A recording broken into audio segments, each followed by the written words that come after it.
It's a long 12-hour day, flying out of Chile to one of the farthest points Operation IceBridge can reach in the Antarctic, the Getz Ice Shelf. We know from satellite measurements that this 300-mile-long floating ice shelf is losing mass, but with IceBridge data, we hope to find out something about why and how fast this ice is disappearing.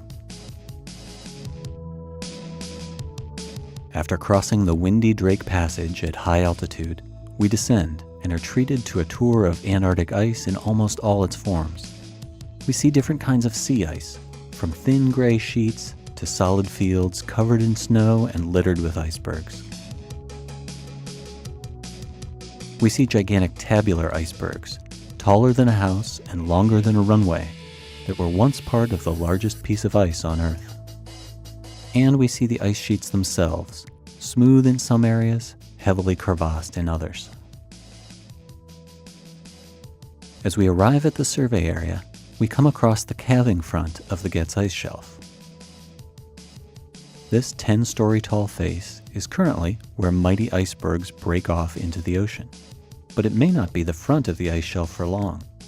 Upstream, a crack is forming, threatening to calve off a new tabular iceberg and move the calving front inland. Even from just a few thousand feet above, the scale is deceiving. The crack looks like something you could jump across, but our laser data tells us it's 45 meters deep. And with our digital photography, we can estimate the width at more than 13 meters. But back to why we're here.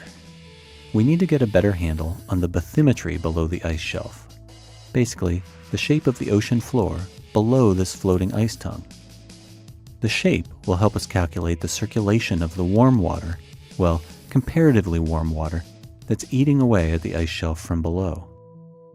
Our gravity meter, or gravimeter, actually senses the mass of rock below the ocean, giving us a picture of the grounding line, where the ice sheet leaves the support of land and begins to float on water. But that's all on the marine side. We also need to understand what's happening inland. Our laser data tells us how much the surface of the ice shelf is lowering, and our ice-penetrating radar tells us the shape and elevation of the bedrock below the ice, which helps us estimate how much ice will flow into the water and how fast. On the inland side, we pass by a ridge in Marie Birdland. Most of the distinctive mountains peeking through the thick ice here are extinct volcanoes from the Cenozoic era. They're a welcome scenic change from the wide, flat landscape that covers so much of polar regions.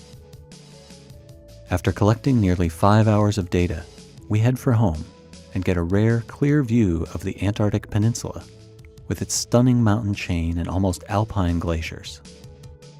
Out the port side of our DC-8, we watch the sun set at its incredibly slow polar pace, cross the Strait of Magellan, and prepare to land back in Chile well after dark.